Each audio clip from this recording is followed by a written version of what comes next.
الحديث كتاب الله وخير الهدي هدي محمد صلى الله عليه وسلم وشر الأمور محدثاتها وكل محدثة بدعة وكل بدعة ضلالة وكل ضلالة في النار. أعوذ بالله من الشيطان الرجيم. بسم الله الرحمن الرحيم. ولا تكونوا كالذين تفرقوا واختلفوا من بعد ما جاءهم البينات وأولئك لهم عذاب عظيم.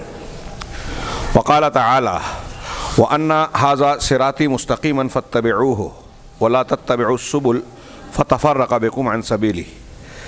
وقال: وأصلحوا ذات بينكم. محترم حاضرین، انسان دنیا کے کسی بھی اجتماعی ڈھانچے سے تعلق رکھتا ہو، ایک جماعت ہو، ایک برادری ہو، ایک مسجد سے جڑے ہوئے کچھ افراد ہوں، کوئی گروہ ہو، یا ایک پوری امت ہو، کوئی قبیلہ ہو، کوئی ادارہ ہو، ایسا جو بھی اجتماعی ڈھانچہ ہے، وہاں انسان جب ساتھ ساتھ رہتے ہیں تو یہ فطری اور یقینی بات ہے کہ ان کے درمیان مختلف موضوعات پر معاملات میں اختلاف پیدا ہوتا ہے. یہ ہونا ہی ہے، اللہ تبارک و تعالیٰ کی تقدیری مشیت کا حصہ ہے. اس میں اللہ تبارک و تعالیٰ بندوں کا امتحان بھی لیتا ہے، ہمارا اور آپ کا، کہ ان اختلافات میں ہمارا کردار کیا ہوتا ہے. اس میں کوئی شک نہیں، اگر اتحاد و اتفاق اور اس کی ضد افتراق اور اختلاف پر ہم بات کریں تو ہمارے دین کو جاننے اور ماننے والا ایک بچہ بھی اچھی طریقے سے جانتا ہے کہ قرآن و حدیث نے اتحاد و اتفاق کی بڑی بھرپور تعلیم دی، بہت زیادہ. اجتماعی ڈھانچے میں جیسے انفرادی اعتبار سے یا ساری چیزوں میں اولین اور بنیادی بات عقیدے، علم، تقوی کی جڑ بنیاد جیسے توحید ہے، ویسے اجتماعی ڈھانچے کی سب سے بڑی قوت کی بنیاد ہے اتحاد و اتفاق. ایک دوسرے کا تعاون، ایک دوسرے کے ساتھ امداد کا اور باہمی مدد کا جذبہ رکھنا، برخلاف اس کے کہ اختلاف ہو، جس کے نتیجے میں اختلاف جب پیدا ہوتا ہے تو قطع تعلق ہوتا ہے، ایک دوسرے سے منہ موڑ لینا، پیٹھ پھیر لینا. ایک دوسرے کے صرف اتنا ہی نہیں بلکہ اگر اختلاف کی شدت بڑھتی ہے تو نفرت اور عداوت کا جذبہ نمو پاتا ہے، شیطان کو کھل کھیلنے کا موقع ملتا ہے، اور پھر اسی جذبے کو استعمال کر کے بندے کو اس صرف ایک دوسرے سے تعلق کو کاٹ دینے پر اکتفا نہیں کرتا، بلکہ ایک دوسرے کی مخالفت، ٹانگ کھینچنا، بدنام کرنا، الزام تراشی کرنا، غیبت و چغلی کرنا، اس کو پھنسانے کے لیے مختلف تدبیریں اور سازشیں کرنا. آج ہم اپنے سماج کا جائزہ لیں تو اس اختلاف کی اس دلدل میں اور اس پریشانی میں، جال میں پورا سماج کہیں نہ کہیں پھنسا ہوا نظر آئے گا. اس کی خباثتیں اتنی خطرناک ہیں کہ ہمیں اس کا احساس نہیں ہوتا. ہم ایک شخص کی مخالفت کر رہے ہیں، چلیے ٹھیک ہے، اس کی مخالفت کرتے ہوئے یہ جو طریقے اختیار کیے جاتے ہیں، اس کو سامنے والے کو نقصان پہنچانے سے پہلے ہم اپنا نقصان پہنچاتے ہیں. جمعہ کا خطبہ بہت محدود ہے، میں ہر گوشے پر گفتگو نہیں کر سکتا، اشارے کر رہا ہوں، غور کیجئے کہ آپ اگر کسی سے اختلاف رکھ کے، نفرت کر کے اس کی مخالفت کر رہے ہیں، غیبت چغلی کر رہے ہیں، الزام تراشی کر رہے ہیں، جھوٹ بول رہے ہیں، تو پہلے اس کا نقصان پہنچا سکے اس سے پہلے اپنا نقصان پہنچاتے ہیں. کیسے؟ جب آپ جھوٹ بول رہے ہیں تو آپ جھوٹوں میں شمار ہو رہے ہیں، غیبت کر کے آپ کا کردار مجروح ہو رہا ہے، الزام تراشیاں کر کے لوگوں کی نظر میں آپ کی عزت گھٹ رہی ہے، آپ کو احساس نہیں ہے. یہ تو دنیا کی بات ہے. آخرت میں جس کی غیبت کی ہوگی بندے نے، جس کی مخالفت کی ہوگی، جس پر ظلم کیا ہوگا، الزام تراشی کی ہوگی، بہتان لگایا ہوگا، قیامت کے دن اللہ تبارک و تعالیٰ اس بندے کو بلائے گا. وہ بہتان جس پر لگایا گیا، غیبت جس کی گئی، وہ اللہ سے کہے گا میرا اس پر حق ہے. بندہ دیکھے گا کہ یہ نماز پڑھ کے آیا ہے، روزہ رکھ کے آیا ہے، صدقہ و خیرات کیا اور بہت ساری نیکیاں کیا، اس کی نیکیوں میں سے اس کے حق کے برابر کے عوض میں جتنی غیبت چغلی کی ہوگی اتنی نیکیاں لے کر اس کو دے دی جائے گی. میدان محشر میں تھوڑی دیر کے لیے غور کیجئے، روایات میں ہے، سلف کہتے ہیں، حضرت اکرمہ کا بیان ہے اس آیت کی تفسیر میں، یوم یفر المرء من اخیہ، آدمی اس دن اپنے بھائی سے، اپنے باپ سے، اپنی ماں سے بھاگے گا، اپنی بیوی سے بھی بھاگے گا. اگر کوئی قریبی رشتہ دار اپنے کسی رشتہ دار سے ایک نیکی مانگے گا میدان محشر میں، ایک آدھی نیکی مانگے گا، ایک نیکی مجھے گھٹ رہی ہے، تو حضرت اکرمہ نے کہا کہ وہ ایک نیکی بندہ نہیں دیکھا، مانے گا کہ تم میرے بہترین والد تھے، تم نے بڑا حق ادا کیا، دنیا میں بہت اچھا رشتہ نبھایا، میرے اچھے شوہر تھے، میری اچھی بیوی تھیں، سب کچھ ہے، میں مانتی ہوں، میں مانتا ہوں، لیکن ایک نیکی جو آپ مجھ سے مانگ رہے ہیں اس کی آج آپ سے زیادہ مجھے ضرورت ہے، میں نہیں دے سکتی، نہیں دے سکتا۔ ایک نیکی رشتہ دار نہیں دیکھا جس کے لیے آپ یہاں سب کچھ قربان کرنے کے لیے تیار رہتے ہیں، لیکن جس کو آپ اپنا دشمن بنا رہے ہیں، جس کو آپ دنیا میں نقصان پہنچانا چاہ رہے ہیں، جس کی غیبت چغلی اور الزام تراشی کر رہے ہیں، قیامت کے دن آپ کے اس وجہ سے آپ کی نیکیاں اس کو دی جائے گی آپ کے کھاتے میں سے، تو آپ اس کے لیے دشمنی کر رہے ہو یا اس کے فائدہ پہنچا رہے ہو، غور کرنے کی بات ہے۔ یہ تو ایک آخرت کا اور دنیا کا میں نے ایک ایک نقصان بتایا، اس کے اور بہت سارے نقصان ہے کہ امت کمزور ہوتی ہے، دشمنوں کو کھل کھیلنے کا موقع ملتا ہے، اور نہ جانے کیا کیا۔ قرآن حدیث میں اتحاد و اتفاق کی تعلیم، اختلاف، انتشار اور افتراق سے روکنے کے بہت ساری تعلیمات ہیں۔ شاید دنیا میں کوئی دین مذہب ایسا نہیں ہوگا کہ اس نے اتحاد و اتفاق کی اور اجتماعیت کی ویسی تعلیم دی ہے جیسے قرآن و حدیث نے دی ہے۔ لیکن جیسا کہ میں اکثر نقل کرتا ہوں، غالباً اس سے پہلے بھی میں نے کہا تھا کہ کسی عرب عالم نے کہا تھا کہ مسلمانوں نے اس بات پر اتفاق کر لیا ہے، اس بات پر مسلمان سب کے سب متحد ہیں کہ ہم کو اتحاد نہیں کرنا، اتفاق نہیں کرنا ہے، طے کر رکھا ہے۔ اور اس میں بھی آپ دیکھیں کہ جو جتنا زیادہ دینداری کا دعویٰ کرتا ہے اتنا زیادہ اختلاف میں۔ میں اپنی باتیں کہوں بہت کم وقت لگے گا، یہ مضمون اتنا پھیلا ہوا، اتنا ضروری، اتنا اہم ہے، اور اس سلسلے میں قرآن و حدیث کے نصوص، نبی کریم صلی اللہ علیہ وسلم کے واقعات اتنے زیادہ ہیں کہ اگر میں اسے بیان کروں تو 3-4 ہفتہ بھی کم لگے گا، لہٰذا میں کوشش کروں گا کہ زیادہ سے زیادہ نصوص پیش کیے جائیں، واقعات۔ قرآن کی یہ آیت ہم میں سے ہر بچے کو یاد ہوگی، اللہ تعالیٰ نے ارشاد فرمایا وَاعْتَصِمُوا بِحَبْلِ اللَّهِ جَمِيعًا، اللہ کی رسی کو سب مل کر مضبوط پکڑ لو، مل کر مضبوط پکڑنا ہے، الگ الگ نہیں۔ یہ قرآن کا حکم ہے، رب العالمین کا حکم ہے۔ وَلَا تَفَرَّقُوا، اور اختلاف تفرقے میں نہ پڑو۔ اس کا یہ بھی مطلب ہوا کہ اللہ تعالیٰ کے علم میں یہ بات ہے اور ایسا ہوگا کہ اختلاف، افتراق، تفرق ہوگا، فرقہ بندیاں ہوگی، لیکن پروردگار کہہ رہا ہے ہو تو رہی ہے، اگر تم بچنا چاہتے ہو، نجات چاہتے ہو، اپنی کامیابی سے تم کو محبت ہے، اللہ کو خوش کرنا چاہتے ہو، تو یہ اس افتراق سے اپنے آپ کو بچاؤ، اتحاد سے اور مسلمانوں کی جماعت اور صف سے جڑو۔ وَاعْتَصِمُوا بِحَبْلِ، اللہ کی رسی کو، اللہ کی رسی کیا ہے؟ اسلام ہے، قرآن ہے، محمد رسول اللہ صلی اللہ علیہ وسلم کی تعلیمات ہیں، یہی صراط مستقیم ہے، سب مل کر مضبوط پکڑو۔ آیت کی تشریح اور تفسیر میں زیادہ لمبا نہیں جانا چاہتا، مفہوم جو مقصد ہے وہ واضح ہے، ہاں، سب لوگ مل کر پکڑو۔ وَاذْكُرُوا نِعْمَةَ اللَّهِ إِذْ كُنْتُمْ أَعْدَاءً، اور اللہ کی اس نعمت کو یاد کرو جب تم ایک دوسرے کے دشمن تھے، فَأَلَّفَ بَيْنَ قُلُوبِكُمْ، اللہ نے تمہارے دلوں کو جوڑ دیا۔ یہ دلوں کا جوڑنا کوئی معمولی بات نہیں ہے، اللہ تعالیٰ نے قرآن میں جگہ کہا، اللہ کے رسول لو انفقت ما فی الارض، کیا ہے، ما الفت بین قلوبہم، زمین میں جتنی بھی دولت اور سرمایہ ہے سب کچھ بھی اگر آپ خرچ کر دیں تو آپ دو لوگوں کے دلوں کو جوڑ نہیں سکتے، لیکن اللہ نے جوڑا۔ یہ اللہ تعالیٰ کی طاقت، قوت اور توفیق ہے۔ یہاں بھی کہا اللہ نے تم کو جوڑ دیا، فَأَلَّفَ فَأَصْبَحْتُمْ بِنِعْمَتِهِ إِخْوَانًا، پس تم اللہ کی نعمت، کون سی نعمت؟ اسلام کی نعمت۔ اسلام کے آنے سے پہلے اہل مکہ، اہل مدینہ میں کتنے اختلافات تھے، ایک چھوٹے چھوٹے معاملے پہ 40 سال جنگیں چلتی تھی، ہاں، برادری کا، قبیلوں کا کیسا جھگڑا ہوتا تھا، سالہ سال ایک ایک مسئلے پہ جنگیں اور جوابی جنگیں، انتقامی کاروائیاں چلتی رہتی تھی، قبائل کے جھگڑے میں، برادری کے جھگڑے میں، اور نہ جانے دوسرے بہت سارے معاملات میں۔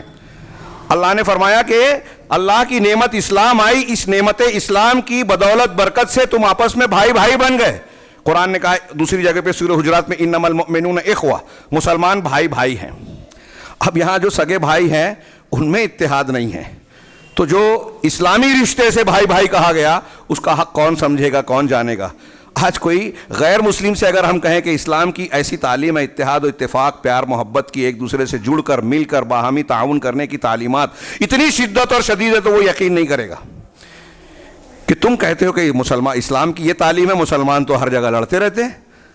کون سا معاملہ ہے، کون سا علاقہ ہے، کون سا خطہ ہے جہاں کسی نہ کسی قسم کا، سب سے بنیادی بات مذہبی اعتبار سے اختلافات، اور یہ بھی نبی کریم صلی اللہ علیہ وسلم نے بیان کیا تھا، جو میں نے کہا کہ اللہ اور رسول کو پتا تھا اختلاف ہوگا، اور آپ نے پیشین گوئی کی کہ یہود و نصارہ کے 71-72 فرقے ہوئے، میری امت کے 73 فرقے ہوں گے، سب جہنمی، کوئی ہمیشہ والا، کوئی عارضی طور سے، لیکن جہنم کے مستحق سب ہوں گے سوائے ایک کے، جو ملت واحدہ ہوگا۔ کون؟ جو اللہ کے رسول صلی اللہ علیہ وسلم اور صحابہ کے طریقے پہ ہے۔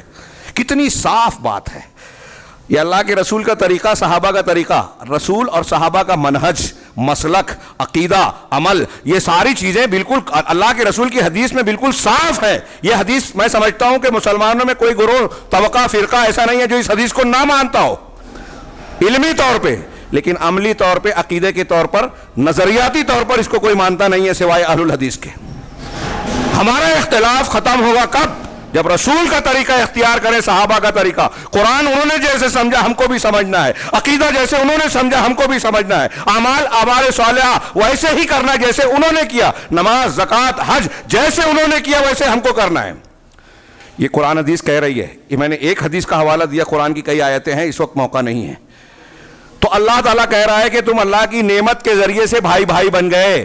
اس نعمت کے ذریعے سے صحابہ کرام جن کے ہاں جاہلیت اور جہالت تھی اور شدید قسم کے جھگڑے تھے، وہ ختم ہو گئے، بھائی بھائی بن گئے۔ آج ہمارے پاس بھی وہی اسلام ہے، وہی قرآن، وہی حدیث، وہی توحید بھی ہے ہمارے پاس، لیکن ہمارے پاس اس کے وہ اثرات اور نتائج نہیں ہیں جو صحابہ کرام پر مرتب ہوئے تھے۔ دنیا کی سب سے بڑی جاہلیت دنیا کی سب سے بڑی تہذیب بن گئے، دنیا کے سب سے برے لوگ دنیا کے سب سے بہترین لوگ بن گئے، دنیا کی بھٹکی ہوئی قوم دنیا کی رہنما بن گئی، لوگوں پر راج کرنے کے لائق ہو گئی، دیکھتے ہی دیکھتے نصف کے قریب دنیا کا حصہ ان کے زیر نگی آ گیا۔ کیسے؟ اس نعمت اسلام کی وجہ سے، اتحاد و اتفاق کی برکت سے۔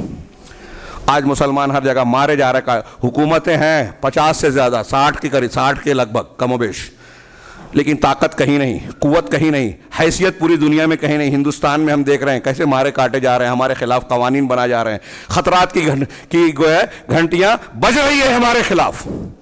ہم ہوش کے ناخن لینے کے لیے تیار نہیں۔ اسلام نے ہماری قوت و طاقت کا جو راز بتایا ہے، ہم اس کو اختیار کرنے کے لیے تیار ہی نہیں۔ قرآن نے کہا آگے، ان ہذہ امتکم امۃ واحدہ، یہ تمہاری امت ایک امت ہے، وانا ربکم، اور میں ہی تمہارا پروردگار ہوں، فاعبدون، لہذا صرف میری عبادت کرو۔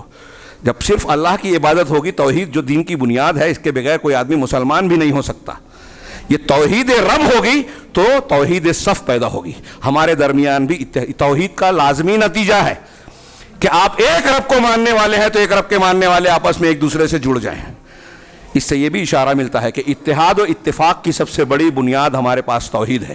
اور آپ دیکھیے، شاید بعد میں مجھے موقع نہ ملے، قرآن حدیث میں جتنے بھی اعمال ہیں، آپ کو شاذ و نادر ہی ایسا عمل ملے گا جو انفرادی ہے۔ نماز جماعت سے، زکوٰۃ بیت المال کے ذریعے، حج اجتماعی طور پہ، روزہ سارے لوگ اکٹھا رکھیں، سب اجتماعیت کی تعلیم ہے۔ والمؤمنون والمؤمنات بعضهم اولیاء بعض، مومن مرد اور مومن عورتیں بعض کے اولیاء ہیں، دوست ہیں۔ ہاں، یأمرون بالمعروف وینہون عن المنکر، یہ مرد اور عورتیں ایک دوسرے کو نیکی کا حکم دیتے ہیں، برائی سے روکتے ہیں۔ ویقیمون الصلاۃ، نماز قائم کرتے ہیں۔ ویؤتون الزکاۃ، زکوٰۃ دیتے ہیں۔ مرد اور عورتیں دونوں نماز بھی پڑھتے ہیں ساتھ ساتھ۔ اس سے یہ بھی اشارہ ملتا ہے کہ جماعت میں عورتیں رہ سکتی ہیں قرآن سے۔ ہاں، ایک ساتھ جماعت سے نماز پڑھ سکتی ہیں، اگرچہ عورتوں کو گھر میں پڑھنا افضل ہے، لیکن مسجد میں آنا چاہیں تو آپ روک نہیں سکتے، اختیار نہیں دیا، پاور نہیں دیا ہے قرآن و حدیث نے۔ اللہ کے رسول نے کہا اگر آپ کی بیوی، آپ کے گھر کی عورتیں مسجد جانا چاہے تو آپ روک نہیں سکتے۔ تو یہ مرد، یہ زکوٰۃ، وَيُطِيعُونَ اللَّهَ وَرَسُولَهُ، اور اللہ اور اس کے رسول کی اطاعت، یہ مومن مرد اور ایک دوسرے کے دوست ہیں، اولیاء ہیں، یہ ولایت دینیہ ہے۔ دنیا کی، کاروبار کی، ایک دوسرے کے مطلب اور مفاد پرستی کی بنیاد پر یہ رشتہ قائم نہیں ہے، یہ دین اور عقیدے کی بنیاد پر ہے۔ وَأَنَّ هَذِهِ أُمَّتُكُمْ أُمَّةً وَاحِدَةً کے تحت یہ میں نے دوسری آیت پیش کی، اس کی تفصیل میں نہ جاتے ہوئے اگلی آیت، وَلَا تَكُونُوا كَالَّذِينَ تَفَرَّقُوا وَاخْتَلَفُوا، جو میں نے شروع میں آیت پڑھی کہ تم ان لوگوں کی طرح نہ ہو جاؤ جو یہود و نصارہ گزر چکے، ہاں، کہ جنہوں نے تفرقہ بازی کی، فرقہ بن گئے، واختلفوا، اور اختلاف کر دیا، ہاں، من بعد ما جاءہم البینات، بینات یعنی واضح دلائل آ جانے کے بعد، قرآن حدیث نبی کی تعلیم آ جانے کے بعد اختلاف کرنے کا کوئی جواز نہیں ہے۔ اس آیت کا اشارہ ایسے کئی جگہ پہ قرآن میں بیان کیا گیا ہے کہ جب دلیلیں آ گئی ہے تو آپ اس کو مان لینا چاہیے، اور دلیلوں کو اگر ہم نے مان لیا تو ہمارا اختلاف ختم ہو جانا چاہیے۔ لیکن ہم لوگ دلیل کو ماننے کے لیے تیار ہی نہیں ہیں. ابلیس کی طرح اللہ نے کہا سجدہ کر, کہا میں تو اس سے بہتر ہوں. ہم بھی کہتے ہیں جب اختلاف ہوتا ہے تو ہر فریق جو ظالم ہے وہ بھی کہتا ہے کہ میں حق پر ہوں, لہذا اتفاق ہوتا ہی نہیں. ابلیس کی روش پر رائج ہے, قائم ہے. شیاطین کے غور کریں, منبر رسول سے پوری ذمہ داری کے ساتھ اللہ کے کلام کی روشنی میں باتیں عرض کر رہا ہوں. اپنا جائزہ لے, دوسروں کو مت کھنگالیے. ہم میں بات ایک یہ بھی مسئلہ ہے کہ جب بات کرو تو ہر کوئی دوسروں پہ کہ مولانا نے جو کہا وہ فلاں کے لیے بہت فٹ ہوتا ہے, ہمارے لیے کیا ہے یہ غور کرے ہر کوئی, اصلاح ہوگی. دوسروں کے لیے غور کریں گے کبھی اصلاح نہیں ہوگی. تو اب غور کیجئے ہم کہاں ہیں, ان آیتوں کو مان رہے ہیں کہ نہیں مان رہے ہیں؟ اللہ کو کہ اللہ پر ایمان ہے, قرآن پر ایمان ہے, رسول پر ایمان ہے, یہ مانتے ہیں؟ ایمان ہے تو ماننا چاہیے. اللہ نے فرمایا کہ دلائل آ جانے کے بعد تم ان لوگوں کی طرح نہ ہو جاؤ جو لوگ دلائل آ جانے کے بعد اختلاف میں پڑ گئے, جھگڑے میں پڑ گئے, فرقہ بندیاں اختیار کر لی. آج مسلمانوں کے فرقے ہیں, ایک تو تفرقہ دین کا اور پھر اختلافات. اختلاف کئی طرح کا ہوتا ہے, برادری کا اختلاف, لین دین کا اختلاف, آپ نے کسی کو قرض دیا وہ دینے میں آنا کانی کر رہا ہے, ٹال مٹول کر رہا ہے, اس کا اختلاف, میاں بیوی کا اختلاف, بھائی بھائی کا اختلاف, وراثت کے جھگڑے, مسجد کا جھگڑا, جماعت کا جھگڑا, جمعیت کا جھگڑا, زبان کا جھگڑا, علاقے کا جھگڑا, نہ جانے کیا کیا. ان میں سے بعض کو تو اللہ نے یہ بنیادی سے جڑ کاٹ دی کہ برادری کی بنیاد پہ لڑنا نہیں چاہیے, اس کی کوئی شرعی حیثیت نہیں ہے, جاہلیت کا مزاج ہے, غیر اسلامی مزاج ہے. ہمارے آپ شادی بیاہ میں دیکھتے ہیں برادری, دوسری برادری کا ہے تو شادی رد. نبی کریم صلی اللہ علیہ وسلم نکاح کر رہے ہیں حضرت صفیہ سے, باپ یہودی, حضرت ام حبیبہ سے, باپ مشرک. ہاں, کس قبیلے اور خاندان سے؟ کیا سب قریشی تھے؟ نہیں. آپ نے نکاح کیا, لیکن ہم دیکھتے ہیں کہ ہماری برادری کا نہیں ہے تو نکاح نہیں کریں گے, شادی نہیں کریں گے, اور اگر کر لیا تو جماعت باہر کر دیں گے فلاں کو. کیا ہم دین کو مان رہے ہیں؟ نبی کے طریقے پہ ہیں؟ غور کیجئے. ان بنیادوں نے ہمارے اختلافات کو شدید کر دیا. کچھ بادشاہوں نے اپنے زمانے میں حکومت میں 4 قاضی مقرر کیے, حنفی, شافعی, مالکی, حنبلی کے 4 مسلک ہے تو 4 قاضی. اب جس مسلک کا ماننے والا ہے اس کے پاس جائے. جیسے حرم میں 4 مصلے تھے, ختم کیا گیا, بعد میں پھر اپیل کی گئی. ان 4 مسلوں کے قیام سے, 4 قاضیوں کی تقرری سے آپ نے مسلک کے اختلاف اور فرقہ بندی کو مضبوط کیا. حکومتوں نے یہ فرقوں کو بڑھایا ہے, بڑھاوا دیا ہے. کن اسباب کے تحت یہ تقلیدی فرقے یا دوسرے فرقے جو بدعتی فرقے پیدا ہوئے, ان کو کہاں کہاں کب کب فروغ ملا, کیوں فروغ ملا, غلط ہوتے ہوئے لوگوں میں کیوں یہ رائج ہوا, اس کے اسباب پر آپ پڑھیں گے تو ایک سبب یہ ہے کہ حکومتوں کی تائید اپنے مقاصد کے لیے. جیسے آج ووٹ لینا ہے تو غلط کام میں بھی جو ہے وہ ہاتھ بٹانے جاتے ہیں سیاسی لیڈران, تاکہ ہم کو ہمدردی ملے, سمپتی ملے, ووٹ ملے. تو ایسے ہی حکومتیں لوگوں کو خوش کرنے کے لیے ان کی بدعات میں تعاون کرتی ہے, اس سے بدعت کو طاقت ملتی ہے. بات لمبی ہو جائے گی, ہم آگے بڑھتے ہیں کہ ہم کو یہود و نصارہ کی طرح فرقہ بندی نہ کرنے کی قرآن نے, اللہ نے تعلیم دی ہے, حکم دیا ہے, آرڈر دیا ہے. اللہ نے ایک جگہ فرمایا وَأَنَّ هَذَا صِرَاطِي مُسْتَقِيمًا فَاتَّبِعُوهُ, کہ یہ میرا سیدھا راستہ ہے, تم اسی کی اتباع کرو. وَلَا تَتَّبِعُوا السُّبُلَ, اور تم مختلف الگ الگ راستوں کی اتباع نہ کرو. فَتَفَرَّقَ بِكُمْ عَنْ سَبِيلِهِ, ورنہ تم اللہ کے راستے سے جدا ہو جاؤ گے, ہٹ جاؤ گے, الگ ہو جاؤ گے. یعنی اگر آپ فلاں اور فلاں کے پیچھے جاؤ گے کہ ہمارے پیر صاحب وہ ہیں, ہمارے امام صاحب وہ ہیں, ہمارا مسلک فلاں کا ہے, فلاں کی تائید اور فلاں کی اکثریت ہے, اس کو مانیں گے, تو آپ اللہ کے راستے سے, رسول کے راستے سے ہٹ جاؤ گے. سبیل اللہ, سبیل الرسول, سبیل المومنین, یعنی صحابہ کے جو راستہ ہے اس سے آپ ہٹ جائیں گے. کتنی بڑی گمراہی ہے, کتنی بنیادی تعلیم ہے. لیکن آج مسلمانوں کی اکثریت کہہ رہا ہوں ماننے کو تیار نہیں ہے. دین اور مذہب کے سلسلے میں اختلافات کر بیٹھی, یہود اور نصارہ کے راستے پہ چل بیٹھی. کیونکہ آپ نے کہا تھا کہ میری امت بھی پچھلوں کے طریقے کو اختیار کرے گی, بالکل ہو بہو, بالشت ببالش, اور ہو بہو وہی طریقہ اختیار کرے گی جیسے یہود و نصارہ نے اختیار کیا تھا. لہذا ان کے یہاں فرقہ بندیاں ہوئی, یہاں بھی ہو رہی ہے. اب ہم جب بیان کرتے ہیں تو بولتے ہیں مولانا اختلافی بات کر رہے ہیں. ارے کیا اللہ کے رسول نے بیان کیا تو آپ نے بھی اختلافی بات کی؟ آپ نے تنبیہ کی, میں بیان کر رہا ہوں تو دیانتداری کا تقاضا ہے یہ کہ لوگوں کو اس سے آگاہ کر کے, تنبیہ کر کے, اختلافات میں جو پڑے ہوئے ہیں, رسول کے طریقے سے جو ہٹے ہوئے ہیں, انہیں ہم رسول کے طریقے کی طرف بلا رہے ہیں. یہ ان کے لیے خیر ہے, بھلائی ہے, ان کا بھلا چاہ رہے ہیں ہم. اگر آپ نے نہیں مانا, خاموش رہے لوگ, تو خاموش رہنے سے حق غائب ہو جاتا ہے. جو خاموش رہنے والا ہے وہ بھی گنہگار اور مجرم ہو جاتا ہے. علم والے کو بولنا ضروری ہے, جو سچائی ہے بیان کرنا ضروری ہے. تو بہرحال یہ آیت ہے. اس کے علاوہ یہاں اور بھی کچھ تشریحات اور اقوال ہیں، میں ان سب کو چھوڑ رہا ہوں، صرف نصوص کی طرف اشارہ کر رہا ہوں۔ اسی طرح شرع لکم من الدین والی آیت میں بھی اللہ تعالیٰ نے حضرت ابراہیم، نوح، عیسیٰ، موسیٰ اور آپ کو خطاب کرے گا کہ ہم نے آپ کے لیے یہ دین مشروع کیا کہ تم دین کو قائم کرو اور آپس میں اختلاف نہ ہو۔ ہمارے یہاں تحریکی حضرات حکومت الہیہ قائم کرنے کا نعرہ لگا کر اس آیت کو کہتے ہیں کہ تحریک کی بنیاد ہے اقامت دین، تو اقامت دین میں وہ اقامت حکومت جوڑتے ہیں۔ حکومت مل گئی، طاقت مل گئی تو دین کو نافذ کیا جائے گا، بالکل صحیح بات ہے، لیکن کیا ان انبیاء کو اللہ تعالیٰ حکومت قائم کرنے کے لیے کہہ رہا ہے؟ ان اقیم الدین، دین قائم کرنا ہے، اور دین قائم کرنے کے لیے بنیاد توحید اور رسول کی تعلیمات ہے، خالص دین ہے۔ اگر حکومت نہیں بھی ملی، آپ اپنی طاقت کے مطابق جو قرآن و حدیث کی تعلیمات ہے اس پر عمل کر رہے ہیں اور توحید پر جمے ہوئے ہیں، تو آپ نے دین قائم کر لیا۔ کتنے انبیاء کرام ایسے آئے دنیا میں جو بغیر حکومت ملے چلے گئے، تو کیا وہ ناکام ہے؟ مولانا مودودی صاحب اور سید قطب صاحب نے ان انبیاء کرام کو تنقید کا نشانہ بنایا یا ان کو اپنے مشن میں ناکام بنایا، بتایا، جو حکومت قائم نہیں کر سکے۔ یہ انتہائی خدت قسم کی گستاخی ہے، لا علمی ہے، قرآن اور حدیث کی نافہمی ہے۔ منبر رسول سے پوری ذمہ داری کے ساتھ کہہ رہا ہوں، کسی کو برا لگے۔ تو کہا کہ دین کو قائم کرو اور فرقہ فرقہ نہ بنو، یعنی دین جب قائم ہوگا تو فرقہ بندی نہیں ہوگی۔ کون سا دین قائم ہوگا؟ اب دین کو قائم کرنے کی آپ بات کریں اور پھر یہ کہیں کہ اختلاف میں نہ پڑھو، میلاد پڑھو کہ نہ پڑھو، فاتحہ کرو کہ نہ کرو، ہاں رسول کی نماز پڑھو یا کسی اور کی نماز پڑھو، سب چلے گا۔ حکومت کے قانون میں اگر آپ نے کسی اور کا قانون مان لیا تو آپ جماعت اسلامی والے کہتے ہیں کہ وہ مشرک ہو گیا، لیکن نماز، روزے، حج، زکوٰۃ میں اگر آپ فلاں امام اور فلاں بزرگ کی قرآن حدیث کے ہوتے ہوئے یہ چھوڑ کر وہ مان لیے تو کوئی بات نہیں، یہ بھی صحیح اور یہ بھی صحیح، شرک بھی صحیح، توحید بھی صحیح۔ یہ دین نہیں ہے۔ کسی نبی نے کسی شرک کو، شرک اصغر کو بھی برداشت نہیں کیا، شرک اکبر تو دور کی بات ہے۔ تو آپ اگر دعوت دے رہے ہیں، دین قائم کرنا چاہتے ہیں تو دین توحید ہوگا۔ وہ دین نہیں ہے جس میں شرک ہو، بدعت و خرافات ہو۔ اور آج کچھ لوگ یہ اسلام پسندی کا نعرہ لگاتے ہیں اور ایسے دین کی بات کرتے ہیں جس میں شرک اور بدعت ہو۔ ذرا غور کریں، یہ کام آسان نہیں ہے، مشکل ہے۔ آپ کچھ لوگ آج واٹس ایپ پر اور سوشل میڈیا پر کچھ چیزیں وائرل کر کے سمجھتے ہیں کہ ہم نے دین کی بڑی خدمت کر دی ہے۔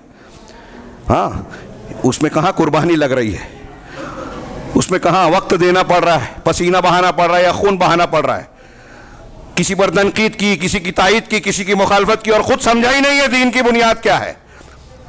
سب سے بڑی بنیاد توحید سی ٹھیک نہیں ہے، دین پھیلانے کی بات کر رہے ہیں۔ اگر توحید نہیں آتی تو آپ کو دین نہیں آتا، آپ کا دین صحیح نہیں ہے، پہلے خود کا درست کیجئے۔ اللہ تبارک و تعالیٰ نے اس طرح اور بھی فرمایا، ان الذین فرقوا دینہم وکانوا شیعا لست منہم فی شیء، جن لوگوں نے اپنے دین کو فرقوں میں بانٹ دیا اور وہ گروہ میں بڑھ گئے، آپ کا ان سے کوئی تعلق نہیں ہے۔ اختلاف کی کتنی شدید مذمت ہے، غور کیجئے کہ جو الگ الگ دین کی بنیاد پر فرقوں میں بٹے ہوئے ہیں، اللہ کہہ رہا ہے قرآن مجید میں، مسلمان اس کو پڑھ کر ڈرتا کیوں نہیں؟ مجھے سمجھ میں نہیں آتا۔ جو الگ الگ گروہ بنا رکھے ہیں، قرآن حدیث سے الگ راستے بنا رکھے ہیں، ہاں قرآن حدیث کو نہ مان کر کبھی اپنے نفس کی مانتے ہیں، کبھی ذاتی مفادات کو مانتے ہیں، کبھی سیاسی فائدے کو دیکھتے ہیں۔ اتحاد و اتفاق جس میں مسلمانوں کا، جماعت کا فائدہ ہے، اس کو پیروں تلے رون دیتے ہیں، اپنا مفاد تک کو، اپنے مفاد کو ترجیح دیتے ہیں۔ اللہ کہہ رہا ہے دین کے فرقہ گروہ بندی اگر آپ نے کی، آپ کا ان سے تعلق نہیں ہے۔ آپ سوچئے، آپ اور ہم یہاں بیٹھے ہوئے ہیں، مسلمان کہہ رہے ہیں، کیا ہم کو یہ بات گوارا ہے کہ اللہ کی طرف سے یہ کہا جائے کہ آپ کا جب آپ کا نہیں ہے تو اللہ کا بھی نہیں، اللہ کا اور رسول کا ہم سے کوئی تعلق نہ ہو؟ ہم تو کہہ رہے ہیں کہ ہم رسول سے محبت کرتے ہیں، اللہ کہہ رہا ہے آپ کا تعلق ہی نہیں ہے۔ کب؟ جب آپ نے دین کو فرقہ فرقہ بنا لیا۔ کتنی شدید وعید ہے یہ فرقہ بندی کی۔ اسی طرح اللہ تبارک تعالیٰ نے اللہ کی رسول کی اطاعت کرنے کے ساتھ کہا فَإِن تَنَازَعْتُمْ فِي شَيْءٍ فَرُدُّوهُ إِلَى اللَّهِ وَالرَّسُولِ، اگر تمہارا کسی معاملے میں نزاع اور اختلاف ہو جائے تو اس اختلاف کو حل کرنے کے لیے اللہ اور اس کے رسول کی طرف پلٹا دو۔ إِن كُنتُمْ تُؤْمِنُونَ بِاللَّهِ وَالْيَوْمِ الْآخِرِ، اگر تم کو تمہارا ایمان ہے اللہ اور آخرت کے دن پر۔ یہ چند آیتیں ہیں اور کچھ حدیثیں بھی تھیں، میں اس کو چھوڑ رہا ہوں، بہت کم وقت ہے اور بہت اہم مضمون کا حصہ باقی ہے۔ اتنی پر تعلیمات کے اتحاد اتفاق بہت ضروری ہے۔ مسلمانوں کے سارے اجتماعی فوائد، طاقت، قوت، حکومت اسی وقت ملے گی جب اتحاد و اتفاق ہوگا۔ اور آپ اگر منتشر رہیں گے تو ہمارے اچھے سے اچھے، بڑے سے بڑے ہمارے والد ہوں، باپ ہوں، ہماری جماعت کا امیر ہو، عزت نہیں ملے گی۔ اور اگر ہم متفق رہیں گے تو امیر ہی نہیں، ہمارے مسجد کا جو چھوٹے سے چھوٹا خادم ہوگا, ہمارے دفتر کا ایک ادنا سا ملازم ہوگا, اس کو بھی لوگ عزت کی نگاہ سے دیکھیں گے. قوم کو جب عزت ملتی ہے تو اس کا چھوٹا فرد بھی عزت سے دیکھا جاتا ہے, سب کو فائدہ ملتا ہے, لیکن لوگ سمجھتے ہی نہیں ہیں. امام احمد بن حنبل کہتے تھے اور دوسرے سلف بھی کہ اگر اللہ کی طرف سے مجھے یہ کہا جائے کہ تم ایک دعا مانگو, تمہاری دعا کو میں قبول کروں گا, تو میں اپنے لیے دعا نہیں کروں گا, جماعت کے لیے اور امیر کے لیے کروں گا.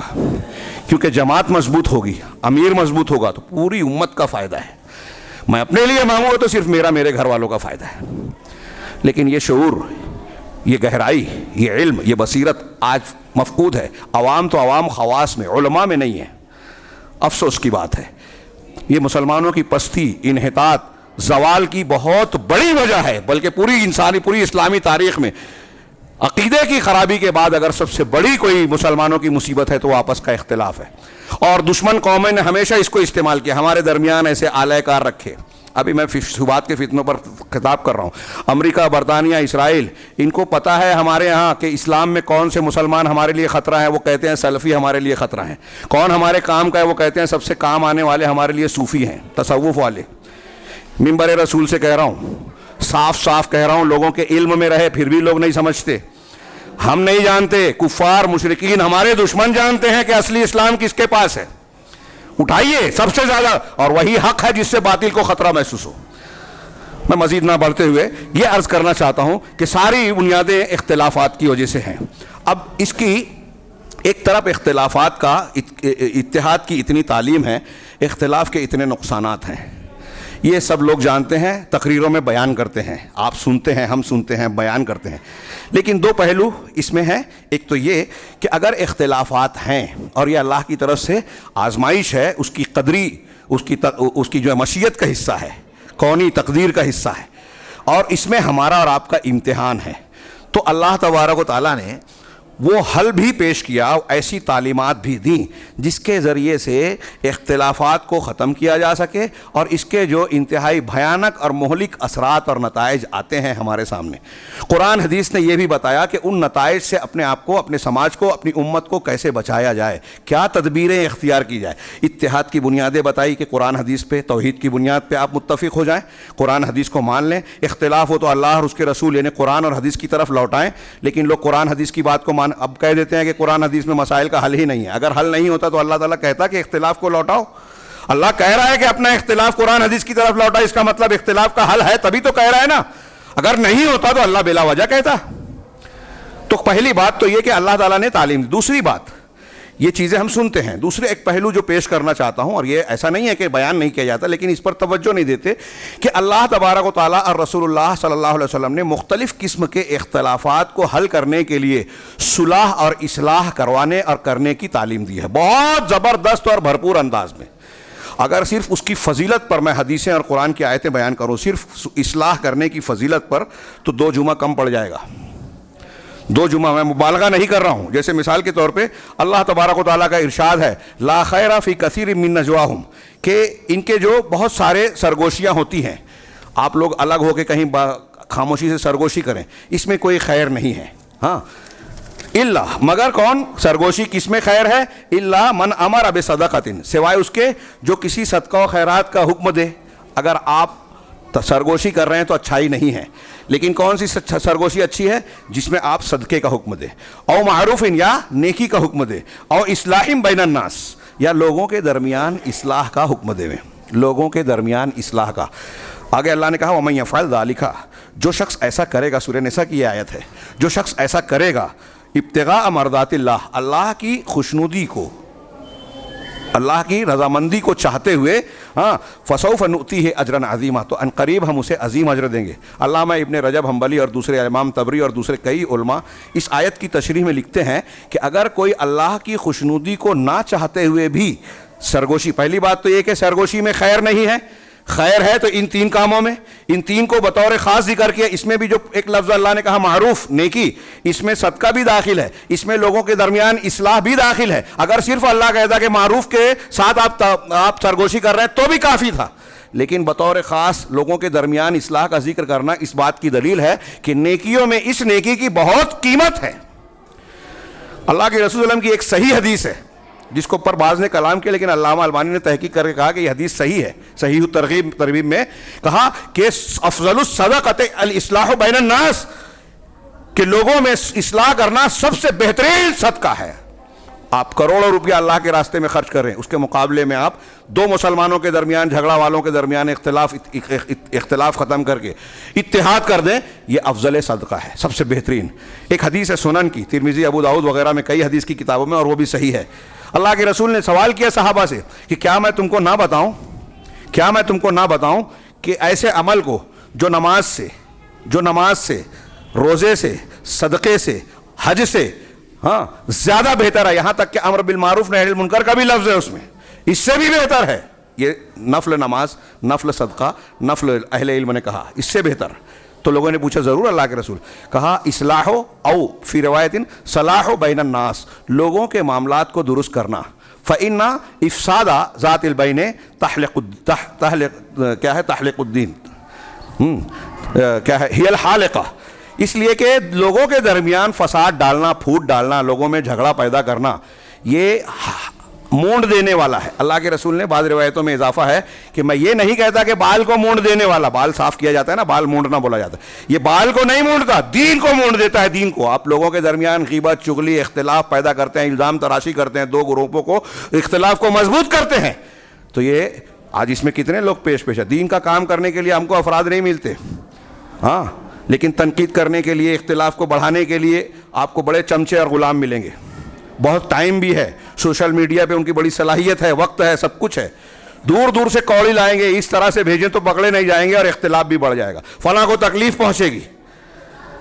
اس کے لیے ہمارے جب اللہ کے رسول کہہ رہے ہیں کہ یہ نیکیوں سے، صدقہ روزے نماز سے زیادہ بہتر ہے، اس کی فضیلت میں ایک دو اور بات آگے بیان کروں گا. یہاں اس آیت کی تشریح کر لیں کہ یہ تمہارے، اللہ تعالیٰ نے کہا کہ اسی میں تمہارے لیے ایسی کوئی سرگوشی تمہارے لیے بہتر نہیں ہے، خیر نہیں ہے، سوائے اس سرگوشی کے جس میں معروف ہو، صدقہ ہو، کیونکہ اس کا فائدہ زیادہ عام ہے، اور لوگوں کے درمیان اصلاح ہو. جب اصلاح ہو جاتی ہے تو محبت ہوتی ہے، ایک دوسرے کی مدد ہوتی ہے، تعاون ہوتا ہے، اللہ کی برکت ملتی ہے.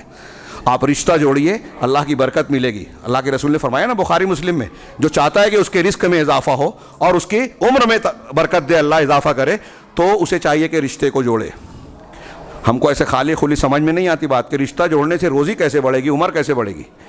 آپ سوچئے سائنٹیفکلی، فزیکلی اگر غور کریں، اگر اختلاف ہوتا ہے جو میں نے شروع میں بیان کیا، تو جس سے آپ کا اختلاف ہے اس کے تعلق سے دل میں نفرت ہے، اس کے خلاف کوشش ہے، محنت ہے، آپ کاروبار چھوڑ کر جو اس کے چکر میں لگے رہتے ہیں کہ کہاں سے اس کو بدنام کروں، کہاں سے اس کا نقصان کروں، اچھے گھر میں رشتہ ہو رہا ہے، اس کو رشتے کو کیسے توڑوا دوں، تو آپ کا ٹائم، وقت، صلاحیت، دماغ اس میں لگا ہوا ہے.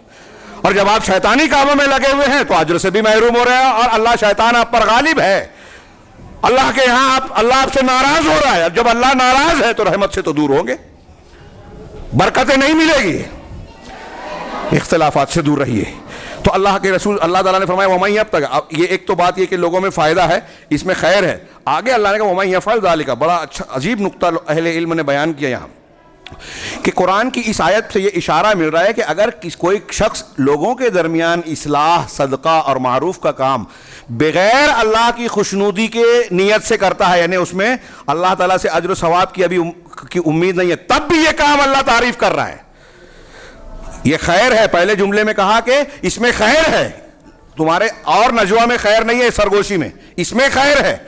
اور خیر کہنے کے بعد اللہ کہہ رہا ہے کہ اب جو شخص اس میں اللہ کی خوشنودی چاہے گا، اللہ کو خوش کرنا چاہے گا، تو اس کو اللہ اجر عظیم سے عطا کرے گا. یعنی اگر خوشنودی نہیں بھی چاہیے، دنیا کے کسی مقصد کے تحت اگر آپ لوگوں کے درمیان صلح کرا رہے ہیں، صدقہ دے رہے ہیں، معروف کا حکم دے رہے ہیں، تب بھی اللہ تعالیٰ تعریف کر رہا ہے کہ خیر ہے. کتنی بڑی بات ہے.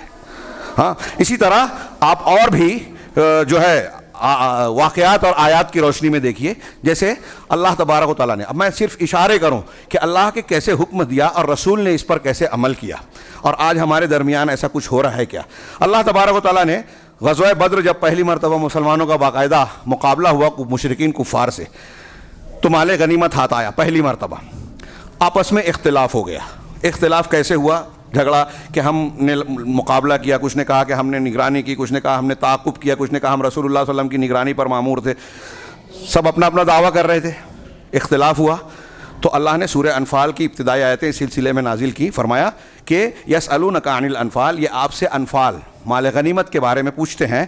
قل الانفال للہ والرسول، آپ کہہ دیجئے کہ انفال اللہ اور رسول کے لیے ہے. فاتقوا اللہ واصلحوا ذات بینکم، لہذا تم اللہ سے ڈرتے رہو. اللہ کا ڈر نہیں ہوگا نا تو اختلاف کوئی بات اللہ کی مانے گا ہونے کا نہیں. ہمارے دلوں میں اللہ کا ڈر نہیں ہے، خباثت ہے. ہم کہتے تو ضرور ہیں کہ میں صرف اللہ سے ڈرتا، کسی سے ڈرتا نہیں ہوں، لیکن جو لوگ یہ بولتے ہیں جھوٹ بولتے ہیں. اگر اللہ کا ڈر دل میں ہوگا نا تو شیطان بھی بولتا تھا کہ میں رب العالمین سے ڈرتا ہوں. بدر کے موقع پہ بھی اس نے کہا تھا، ابلیس نے. لیکن لوگوں نے کہا کہ حقیقت میں اللہ کا ڈر ہوگا تو اللہ کی منع کی ہوئی چیز سے بندہ رکے گا، توبہ کرے گا، اچھے کام کرے گا جس کا اللہ نے حکم دیا ہے. تو کہا اللہ سے ڈرتے رہو. اب اللہ کا ڈر ہوگا تو دوسری بات کیا ہوگی؟ وَأَصْلِحُوا ذَاتَ بَيْنِكُمْ، اپنے آپس کے اختلافات کی اصلاح کر لو، درست کر لو. یہ حکم نازل ہوا وَأَطِيعُوا اللَّهَ وَرَسُولَهُ، اور ہر معاملے میں مال غنیمت ہو یا ہر معاملہ ہو کوئی دوسرا معاملہ، اس میں اللہ اور اس کے رسول کی اطاعت کرو. ان کنتم مؤمنین، اگر تم مومن ہو، ایمان والے ہو تو اطاعت کرو، اور اطاعت ہوگی تو اختلاف ختم ہوگا، اصلاح ہوگی. قرآن کیا یہ آیت نازل ہوئی، صحابہ کرام قرآن حدیث کو ماننے والے تھے، اختلافات ختم ہو گئے. جو اللہ اور رسول کا فیصلہ ہے سر جھکا دیا. ہماری طرح نہیں تھے کہ نہیں میرے ابا ایسے نہیں ہیں، ہاں اللہ نے کہا ہے کہ ان کو اف نہ کہو، لیکن میرے ابا ذرا الگ ہیں. آپ کے ابا کیسے تھے اللہ کو نہیں معلوم تھا. اگر کسی نافرمان بیٹے کو بولا جاتا ہے کہ تم اپنے باپ سے زبان درازی کرتے ہو، قرآن کہتا ہے اف نہ کہو اپنی ماں کو، باپ کو، والدین کو. کہا ہاں ٹھیک ہے ہم مانتے ہیں لیکن میرے ابا اماں ذرا الگ ہیں. تو آپ کے اسپیشل ہیں، شرک سے بڑا گناہ کر رہے ہیں. قرآن نے تو کہا ہے کہ اگر ماں باپ شرک بھی کریں تب بھی ان کے ساتھ حسن سلوک کرو. آپ کون سا دین لے کے آئے ہیں؟ ایسے ہی کوئی اختلاف ہو جائے تو ہمارے ہاں دنیا کے بہانے بازیاں، وہ ایسا اور وہ ویسا. قرآن حدیث نہیں ماننا ہے، اس کے 17 بہانے. آگے اللہ نے فرمایا ایک دوسری آیت میں وَإِن طَائِفَتَانِ مِنَ الْمُؤْمِنِينَ اقْتَتَلُوا، اگر مسلمانوں کے دو گروہوں کا آپس میں جھگڑا ہو جائے فَأَصْلِحُوا بَيْنَهُمَا، تو ان دونوں کے درمیان صلح کرا دو. فَإِن بَغَتْ إِحْدَاهُمَا عَلَى الْأُخْرَى، ترجمہ غور سے سنیے گا، وہ تشریح کا موقع نہیں ہے.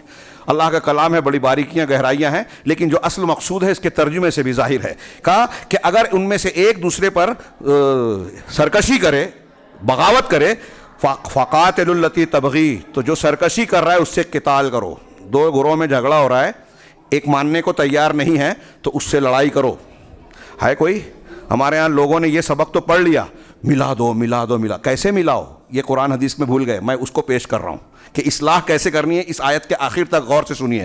تو ان سے جنگ کرو حتی تفیء الی امر اللہ، یہاں تک کہ وہ اللہ تعالیٰ کے حکم کی طرف پلٹ آئے، لوٹ آئے.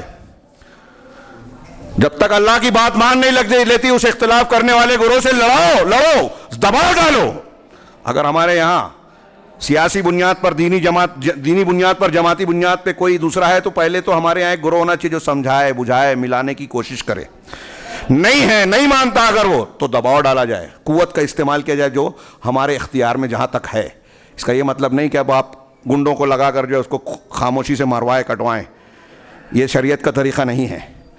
دباؤ ڈالا جائے اسلامی بنیاد پر، دینی بنیاد پر. ہاں، اور پھر آگے جو کہا، یہ میں آخر حصے میں اس موضوع کے پیش کرنا چاہتا ہوں خاص طور سے، لیکن یہاں اس آیت کے آخری ٹکڑے میں ہے کہ اب صلح کرانا ہے تو کیسے کرانا ہے، صلح کرانے والا کیسا ہوتا ہے. ہمارے یہاں لوگ آتے ہیں بولتے ہیں ارے تم دونوں کا جھگڑا ہے مل لو.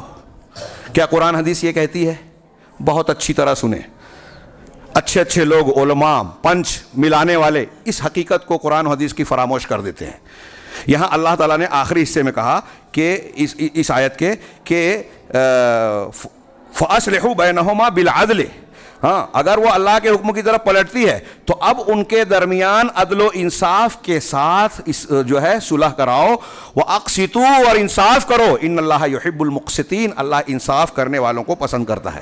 پھر آگے کہا مسلمان ایک دوسرے کے بھائی ہیں، اور پھر اس آیت کے آگے ان دونوں کے درمیان صلح کرو. اور آگے کی آیت سورہ حجرات کی آپ پڑھیں، اس کو سورۃ الآداب کہا جاتا ہے. بتایا گیا کہ کن بنیادوں سے، کس وجہ سے لوگوں میں اختلاف پیدا ہوتا ہے. غیبت نہ کرے ایک دوسرے کا مذاق نہ اڑائیں، برے نام سے نہ پکاریں، ہاں چغلی نہ کریں، یہ آگے کہا گیا. لیکن یہاں جو میں نقطہ بیان کرنا چاہتا ہوں، اہم مرکوز کرنا چاہتا ہوں، توجہ دلانا چاہتا ہوں آپ کو، اور میری بات آگے جہاں تک پہنچے گی اس پہلو کو لوگ نظر انداز کرتے ہیں. اللہ کیا کہہ رہا ہے کہ اصلاح کرو تو کیسے؟ عدل کے ساتھ. یہ اصلاح کا اسلامی حکم اور شرعی طریقہ ہے. کیسے اصلاح سب سے بہتر اور مصلح سب سے بہتر وہ ہے. بہت غور سے سنیے, میں بار بار کہہ رہا ہوں کہ جس اصلاح سے اللہ خوش ہو, دونوں فریق خوش ہوں, اور اس میں علم کا استعمال کر کے انصاف کیا جائے, علم اور عدل ہونا چاہیے بہت اچھی طریقے سے. یہ جو میں بیان کر رہا ہوں یہ اہل علم نے کتابوں میں لکھا ہے, بیان کیا ہے, اور اس کی کئی دلیلیں دی ہیں, کئی دلیلیں دی ہیں. اسی لیے لوگوں نے کہا کہ صلح کرانے کی, اصلاح کی کچھ شکلیں ہیں, اس میں سے کئی شکلیں جائز ہیں بلکہ فضیلت والی ہیں, کچھ شکلیں ایسی ہیں جو حرام ہیں. اللہ کے نبی صلی اللہ علیہ وسلم کی ایک صحیح حدیث ہے, الصلح جائز بین المسلمین, کہ صلح مسلمانوں کے درمیان جائز ہے, یعنی کرانا چاہیے, ہر صلح کرانا چاہیے. الا صلحا حرم حلالا, سوائے ایسی صلح کے, ایسی اصلاح کے جس میں کسی حلال کو حرام کر دیا جائے, اور احل حراما, یا حرام کو حلال کر دیا جائے. والمسلمون علی شروطہم, اور مسلمان اپنے شروط پر ہیں, یعنی کسی علاقے میں کچھ مسلمان کچھ طور طریقے پر اگر قائم ہیں شادی بیاہ میں, اس میں دین سے ٹکراتا نہیں ہے, ہاں, تو ایسی شرطیں اگر ہیں تو مسلمان ان کی وہ شرطیں قابل قبول ہوگی. الا شرطا حرم حلالا او احل حراما, حرم حلالا او احل حراما, سوائے ایسی شرط کے جو اللہ کے حرام کو حلال اور حلال کو حرام بنائے. کتنی پیاری بات ہے, لوگ اس کو بھول جاتے ہیں, لوگ اس کو بھول جاتے ہیں صلح کرانے کے ٹائم. اب آپ سے میں نے سمجھ لیجئے کہ 1 لاکھ روپیہ لے لیا قرضہ ادھار یا آپ کا مال, ہاں, میں بولتا نہیں دیتا, اب جھگڑا ہو گیا آپ کے میرے درمیان, ایک تیسرا آدمی آتا ہے کہ نہیں صلح کر لو, تو صلح کیسے کرواتا ہے کہ میں جو 1 لاکھ روپیہ لیا ہوں وہ بولتا ہوں کہ نہیں میری طرف سے کوئی شرط نہیں ہے. تیسرا آدمی ہوتا ہے ارے کتنا فراخ دل ہے, اختلاف کے باوجود یہ کہہ رہا ہے کہ میری طرف سے کوئی شرط نہیں ہے. بیچ والا آدمی جو بے وقوف ہوتا ہے, قرآن حدیث کی ان تعلیمات سے لا علم ہوتا ہے, وہ کہتا ہے یہ زیادہ بہتر ہے. اب جو گیا ہے جس کے پاس, وہ کہتا ہے کہ میرا تو 1 لاکھ روپیہ گیا ہے نا, چلو ٹھیک ہے تم صلح کرا رہے ہو تو 1 لاکھ نہیں تو 50,000 تو دلوا دو یار, میں 50 چھوڑنے کو تیار ہوں, تو قربانی وہ دے رہا ہے, اور آپ کہہ رہے ہو کہ یہ زیادہ اچھا ہے. تو آپ کہتے ہو کہ ٹھیک ہے پیسہ دینا لینا کوئی اہم بات نہیں ہے, اتحاد پیدا کر لو, تو حق نہ دلائیں آپ, ہاں, جس کا جو حق ہے وہ دلائیں نا, انصاف نہ کریں, ظالم کے ظلم کو روکنے اور اس کی تصفیے کی کوشش نہ کریں اور کہیں مل لو. یہ صلح شرعی نہیں ہے, یہ انصاف نہیں ہے, اللہ کو خوش کرنے والی نہیں ہے. اللہ کے رسول صلی اللہ علیہ وسلم نے ایسی اصلاحات کو رد کر دیا. بخاری مسلم کی حدیث ہے, اللہ کے نبی صلی اللہ علیہ وسلم کے پاس زید بن خالد جوہنی رضی اللہ تعالیٰ عنہ کی روایت ہے, راوی ہیں وہ کہتے ہیں کہ اللہ کے رسول کے پاس ایک دیہاتی شخص آیا اور اس نے کہا کہ آپ ہمارے درمیان, اللہ کے رسول, ایک اللہ کی کتاب کے مطابق فیصلہ کیجئے, یا اس طرح کی بات کہی. دوسرے صحابی, دوسرے شخص آئے اور صحابی رسول حضرت زید کہتے ہیں کہ یہ پہلے والے سے زیادہ سمجھدار اور فقیہ تھا. اس نے کہا کہ ہاں اللہ کے رسول, میرے اور اس کے درمیان آپ صحیح فیصلہ جو اللہ کی کتاب کا فیصلہ ہے وہ کیجئے. بخاری مسلم کی حدیث کا ترجمہ. پھر انہوں نے بیان کیا, یہ دوسرے آدمی آئے تھے, انہوں نے کہا کہ اللہ کے رسول, میرا بیٹا اس کے گھر میں ملازم تھا, کام کرتا تھا, اور پھر میرے بیٹے نے اس کی بیوی کے ساتھ ناجائز تعلق قائم کیا, دونوں نے زنا کیا. بعد میں جب بات کھلی معلوم ہوئی تو میں نے اس شخص کو جو ہے 100 جانور دیا, اونٹ یا بکریوں کا ذکر, بکریاں 100 بکریاں دی, 100 بکریاں دی, اور ایک غلام, ایک لونڈی بھی دی. اس کو 100 بکریاں اور ایک لونڈی دی, لیکن یہ اس پر راضی نہیں, کہتا ہے اللہ کی کتاب سے کہا, اللہ کے رسول نے کہا کہ ہاں میں تم دونوں کے درمیان اللہ کی قسم اللہ کی کتاب کے بارے میں فیصلہ کے ساتھ فیصلہ کروں گا. آپ نے کہا کہ امل غنم المئہ او کما قال ان الغنم والولیدۃ رد علیک, کہ جو بکریاں تم نے دی ہے 100 بکریاں, اور جو لونڈی دی ہے وہ تم کو واپس پلٹائی جائے گی, لوٹا دی جائے گی. ہاں, اس میں یہ بھی ہے کہ اس نے کہا تھا کہ کچھ لوگ کہتے ہیں کہ میرے بیٹے کو 100 کوڑے مارے جائیں گے, 1 سال جلا وطن کیا جائے گا, اور اس کی بیوی کو جو ہے رجم کیا جائے گا. تو اللہ کے رسول نے کہا صحیح کہا, تمہارا جو تم نے کچھ دیا ہے 100 بکریاں اور فلاں یہ لوٹا دیا جائے گا, اور تمہارے بیٹے کو 100 کوڑے مارے جائیں گے, 1 سال کے لیے جلا وطن کیا جائے گا, دیش نکالا جس کو بولتے ہیں. اور جاؤ اے انیس, صحابی رسول انیس رضی اللہ تعالیٰ عنہ تھے, اللہ کے رسول نے ان سے کہا کہ انیس اس کی بیوی کے پاس جاؤ, اگر وہ قبول کرتی ہے, اعتراف کرتی ہے کہ ہاں اس نے زنا کیا ہے, تو اس کو رجم کر دینا. وہ گئے, عورت نے اعتراف کیا, رجم کیا گیا. بخاری مسلم کی حدیث ہے. یہاں جو ہمارے موضوع سے متعلق جو میں بیان کرنا چاہتا ہوں کہ اللہ کے رسول صلی اللہ علیہ وسلم کے پاس جب دونوں آئے تھے تو آپ دیکھیے کہ 100 بکریاں اور ایک لونڈی دینے کے بعد دونوں کا معاملہ فٹ ہو گیا تھا, طے ہو گیا تھا.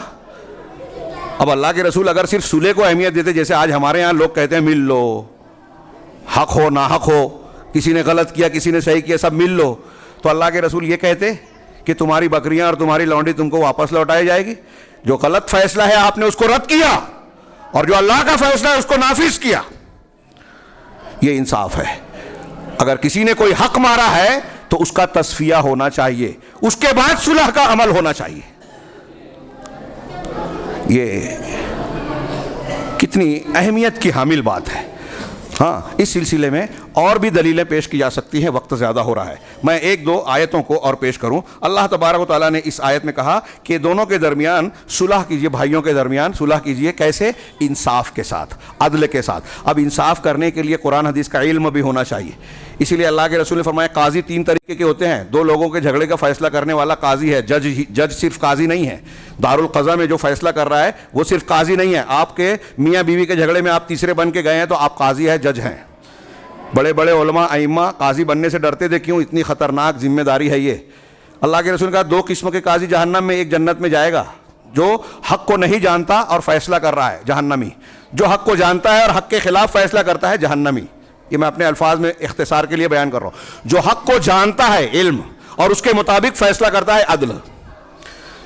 تو صحیح فیصلہ اور صلح کرنے کے لیے کیا ضروری ہے؟ ایک علم کا ہونا قرآن حدیث کا، اور دوسرے انصاف کا ہونا. اگر آپ کے اندر یہ جرأت نہیں ہے کہ آپ غلط کو غلط بول کر حق دلوا سکے مظلوم کو، تو آپ کے پاس حق نہیں ہے کہ آپ قاضی بنے، آپ فیصل بنے، ثالث بنے. لیکن مسلمانوں میں مصلحین کا ہونا انتہائی ضروری ہے. اس لیے کہ مسلمانوں کو اللہ نے حکم دیا ہے کہ آپس میں اصلاح کریں. میں کچھ آیتیں، وقت زیادہ ہو گیا ہے، صرف اشارہ کر رہا ہوں کہ دیکھیے قرآن حدیث نے اصلاح کرنے کی کہاں کہاں کوشش دی ہے. یہاں تک فمن خاف من موص جنفا، اگر کوئی شخص کسی وصیت کرنے، آپ میں سے کوئی شخص وصیت کرنا چاہتا ہے کہ میرے مرنے کے بعد میرے مال میں ایسا ایسا ہو، تو اب اگر کوئی وصیت کرنے والا کوئی ظلم یا اثمن، گناہ کا ارادہ کرتا ہے، اب کسی کو اگر یہ شک ہے کہ یہ جو وصیت کر رہا ہے غلط کرے گا، فاصلح فیہ بینہم، اب ان کے درمیان اس نے صلح کرا دی. ایک بیٹا باپ بیٹے سے ناراض ہو جاتا ہے، کہتا ہے کہ میرے بعد میرے پراپرٹی میں سے اس کو حصہ نہ دینا، تو یہ غلط وصیت ہے، اس کی اصلاح ہونی چاہیے. یہ میں ایک مثال دیا، ایسی اور بھی وصیتیں ہو سکتی ہیں. تو جو غلط ہے اس کی اصلاح کر دینا. اللہ نے کہا فلا اثم علیہ، اس پر کوئی گناہ نہیں ہے. اگر کوئی بیچ والا آدمی وصیت کرنے والے کی وصیت کو بدلتا ہے، کچھ بگاڑتا ہے، تو یہ غلط ہے. لیکن اگر کسی نے غلط وصیت کی اور اس کی بعد والا اصلاح کر رہا ہے، تو اللہ کہہ رہا ہے کہ اس میں گناہ نہیں ہے. کتنی بڑی بات ہے. ہاں، ایک حدیث میں اللہ کے رسول نے فرمایا، شاید بعد میں میں بھول جاؤں، اشارہ کروں کہ حضرت قبیصہ بن مخارق الہلالی، یہ بھی بخاری مسلم کی حدیث ہے، اللہ کے رسول نے پاس آئے اور کہا کہ میں نے دو لوگوں کو جھگڑے کو نپٹانے کے لیے ذمہ داری لے لی تھی. تحمل حمالتن، تحمل تو حمالتن، میں نے ایک دوسرے آدمی کی ذمہ داری لے لی. ہاں، اب وہ اس کا بوجھ میرے اوپر ہے، تو اس کے لیے میں چاہتا ہوں کہ آپ میری کچھ مدد کریں، کروا دیں. آپ نے کہا کہ تم مسجد آؤ اور فلاں جگہ آؤ. آپ نے بلایا، وہ پہنچے، کہا میں مسلمانوں سے کہوں گا. تب اللہ کے رسول صلی اللہ علیہ وسلم نے کہا یا قبیصہ، اے قبیصہ، کسی انسان کے لیے مانگنا، سوال کرنا، بھیک مانگنا، گدا گری آج کل ایک پیشہ لوگوں نے بنا رکھا ہے. کچھ برادری کے لوگ سمجھتے ہیں یہ ہمارا حق ہے، بالکل غیر شرعی، غیر اسلامی بات ہے، غلط بات ہے. اللہ کے رسول فرما رہے ہیں کہ سوال کرنا، بھیک مانگنا یا مانگنا صرف 3 لوگوں کے لیے جائز ہے.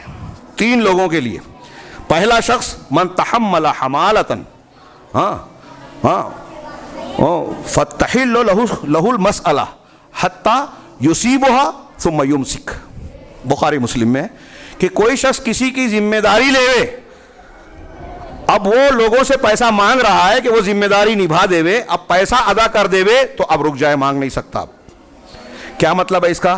فرض کیجئے کہ 2 لوگوں میں جھگڑا ہو رہا ہے، جو گھروں میں 2 لوگوں میں 2 فرد میں، قرض کا، لین دین کا، کاروبار کا کوئی جھگڑا ہے. ایک دوسرے سے مطالبہ کر رہا ہے، وہ ٹائم مانگا، کہا میں ذمہ داری لیتا ہوں، یہ صلح کر لو، میں ذمہ داری لیتا ہوں، تمہارا پیسہ میں دلوا دوں گا.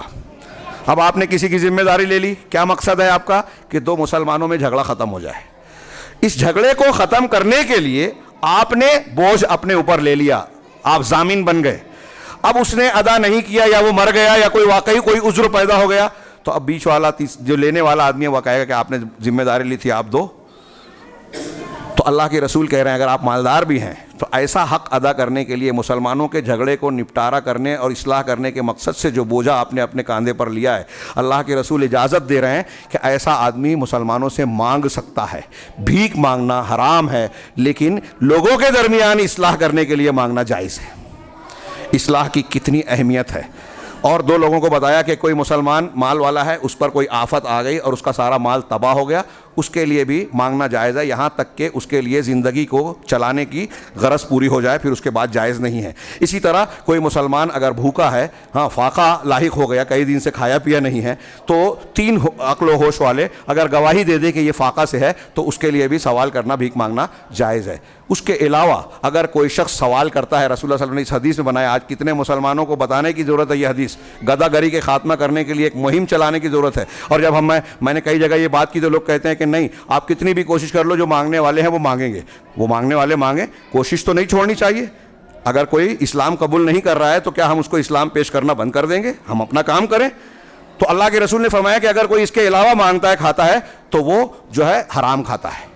میں بات کو ختم کرنے کے لیے 2-3 اشارے اور کر دوں۔ اللہ تبارک و تعالیٰ نے اپنی قسموں کے سلسلے میں کہا، وَلَا تَجْعَلُوا اللَّهَ عُرْضَةً لِأَيْمَانِكُمْ، اللہ کو اپنی قسموں کا سامان مت بناؤ۔ اپنا کام نکالنا ہے، آپ اللہ کا نام لے کے اللہ کی قسم، اللہ کی قسم، یہ اللہ کی بے عزتی ہے کہ آپ اپنا کام نکالنے کے لیے اللہ کی قسمیں کھا رہے ہیں، اس میں صحیح غلط کا لحاظ نہیں کرتے۔ ان تبروا وتتقوا، یہ کہ تم نیکی کا کام کرو، تقوی اختیار کرو، وتصلحوا بین الناس، اور لوگوں کے درمیان اصلاح کرو۔ اگر ایسا کرتے ہو تو ٹھیک ہے۔ نبی کریم صلی اللہ علیہ وسلم کے موقع نہیں ہے، کئی واقعات، 20 واقعات ہیں۔ اللہ کے رسول کو خبر ملی کہ بنی عمرو بن عوف کے درمیان جھگڑا ہو گیا، ایک ہی قبیلے کے لوگوں کے درمیان۔ آپ وہاں پہنچے، بذات خود صحابہ کو لے کر گئے، دونوں میں صلح کرائی۔ یہ صرف ایک مرتبہ۔ انصار اور مہاجرین میں جھگڑا ہو گیا، آپ پہنچے، دو لوگوں میں صلح کرائی۔ میاں بیوی میں جھگڑا ہو گیا، آپ پہنچے اور صلح کرائی۔ آپ نے گھر میں سے سنا کہ ایک شخص جو ہے حضرت کعب ابن مالک سے بات کر رہا ہے اور وہ اپنا قرض مانگ رہے ہیں، قرض مانگتے ہوئے وہ بہت غصے میں آ گئے کہ میرا قرض ادا کرو۔ نبی کریم صلی اللہ علیہ وسلم گھر سے نکلے اور کہا، کعب، اشارہ کیا کہ اپنا آدھا مال کم کر دو، تم کو جتنا قرض لینا ہے اس میں سے آدھا کم کر دو۔ تو انہوں نے کہا، اللہ کے رسول میں آدھا کم کرتا ہوں۔ پھر اس سے کہا کہ تم ادا کرو۔ یہ حالات کو دیکھ کر اس کو ظلم نہیں کیا آپ نے، اس سے نرمی کا، حسن سلوک کا برتاؤ کرنے کو کہا کعب ابن مالک سے اللہ کے رسول صلی اللہ علیہ وسلم نے، یہ بھی بخاری مسلم میں۔ اور ان سے کہا کہ تم اس کو مان جاؤ اور فوراً ادا کر دو تاکہ جھگڑا ختم ہو۔ کتنا آپ لحاظ کر رہے ہیں۔ حضرت زبیر کہتے ہیں، یہ بھی بخاری مسلم میں ہے، کہ میرا اور ایک انصاری کا معاملہ جھگڑا ہو گیا۔ میں اپنے کھیت کی نالی میں جو پانی آتا تھا، اپنے کھیتی کو پانی دیتا تھا، اس کے بعد جو ہے وہ اس کا راستہ کھولتا تھا تو وہ آگے انصاری کے کھیت میں جاتا تھا۔ انصاری نے آ کے شکایت کی، اللہ کے رسول فیصلہ کیجئے ہمارے بیچ میں۔ آپ نے جب دیکھا تو پانی پر حق حضرت زبیر کا تھا۔ اللہ کے رسول کے پھوپھی زاد بھائی تھے حضرت زبیر، حواری رسول، عشرہ مبشرہ میں سے، لیکن حق ان کا تھا۔ اس کے باوجود اللہ کے رسول نے یہ کہا کہ ٹھیک ہے زبیر، تم اپنے کھیتوں کو سیراب کرنے کے بعد، پانی دینے کے بعد، اس کے کھیت کے لیے راستہ کھول دیا کرو۔ تو انصاری غصہ ہو گیا اور اس نے کہا کہ اللہ کے رسول، چونکہ یہ آپ کا رشتہ دار ہے، پھوپھی زاد بھائی، اس لیے آپ نے ایسا فیصلہ کیا۔ تب اللہ کے رسول صلی اللہ علیہ وسلم ناراض ہوئے اور بتایا کہ اب جب تم کو یہ اعتراض ہی ہے تو جو اللہ کے مطابق انصاف کا جو فیصلہ ہے اس کا تقاضا یہ ہے کہ اس پانی پر تمہارا حق نہیں ہے۔ اے زبیر، اب تم اپنے کھیت کو پانی پلانے کے بعد اپنے کھیت کی جو کیاریاں ہیں، کھجوروں کو لگنے والی جو دیواریں ہیں، اس میں پانی پہنچاؤ۔ یہاں ہمارے سبق سے متعلق علماء نے اس پر استدلال کیا کہ دیکھیے، اللہ کے رسول صلی اللہ علیہ وسلم جانتے تھے کہ حق یہ ہے کہ زبیر کا ہی وہ پانی کا حق ہے، لیکن دونوں میں جھگڑا نہ ہو، صلح ہو جائے، اس لیے آپ نے کہا کہ تم اپنا پانی سیراب کرنے کے بعد، کھیت کو سیراب کرنے کے بعد اس کو بھی دے دیا کرو تاکہ محبت رہے۔ انصاف، یہاں انصاف کا گلا نہیں گھونٹ رہے ہیں آپ حسن سلوک کی تعلیم دے رہے ہیں۔ اور جب اس نے اصرار کیا تو پھر آپ نے حق اور انصاف کی بات کی۔ اختلاف جب بڑھا تو آپ نے انصاف کی بات کی۔ یہاں اہل علم نے کہا کہ اگر امیر کو، ثالث کو یہ لگتا ہے کہ ایسا فیصلہ کیا جائے جس میں ایک فریق کو ظلم نہیں ہے اور دینے والے کو اعتراض نہیں ہو رہا ہے اور اللہ کی نافرمانی نہیں ہو رہی ہے، تو ایسا فیصلہ کر سکتے ہیں جس میں دونوں کے لیے درمیان صلح پیدا ہو جائے، اور چاہے اس میں بعض حقوق سے کمی برتنا پڑے، جیسے ایک حضرت کعب کو کہا تھا کہ آدھا قرض کم کر دو۔ تو اللہ تبارک و تعالیٰ یہ دیکھ رہے ہیں کہ اختلافات کی مختلف شکلیں ہیں، رسول اللہ صلی اللہ علیہ وسلم اس کو نپٹا رہے ہیں۔ مرد اور عورت کو، یہ طلاق والی عورتوں کی پوری آیت ہے، میں پوری آیت نہ پیش کرتے ہوئے، والمطلقات یتربصن بانفسهن 228 نمبر کی سورہ بقرہ پڑھیے۔ اس آیت میں یہ ہے کہ جب کوئی عورت کو طلاق دے دیا جائے تو اپنے پیٹ میں اگر بچہ ہے تو اس کو چھپائے نہیں، ہاں، جو اللہ نے, اگر وہ اللہ پر اور آخرت کے دن پر ایمان رکھتی ہے, 3 قروء تک, 3 حیض تک, 3 طہر یا حیض تک وہ عدت گزارے گی اور پیٹ کی حالت کو چھپائے گی نہیں, جیسا کہ قرآن کی آیت کا ترجمہ ہے. آگے کہا وَبُعُولَتُهُنَّ أَحَقُّ بِرَدِّهِنَّ فِي ذَلِكَ, ان کے شوہر ان عورتوں کو واپس لوٹانے کے زیادہ حقدار ہیں. آگے شرط لگائی اللہ تعالیٰ نے, ان ارادو اصلاحا, اگر ان کا ارادہ اصلاح کا ہو.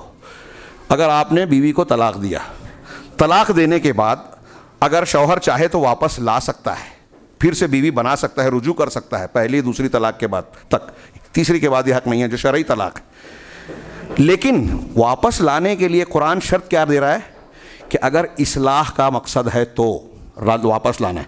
اگر آپ کا مقصد ہے کہ واپس لاؤں گا اور پھر ستاؤں گا, پریشان کروں گا, اس کو لٹکا کے رکھوں گا, نہ چھوڑوں گا نہ رکھوں گا, تو پھر اس کی اجازت نہیں ہے. اصلاح ہے کہ مقصد ہے تو بیوی لانا ہے. اصلاح نہیں ہو سکتی, تفریق ہی ہو سکتی ہے, تو طلاق بہتر ہے. یہ قرآن کہہ رہا ہے.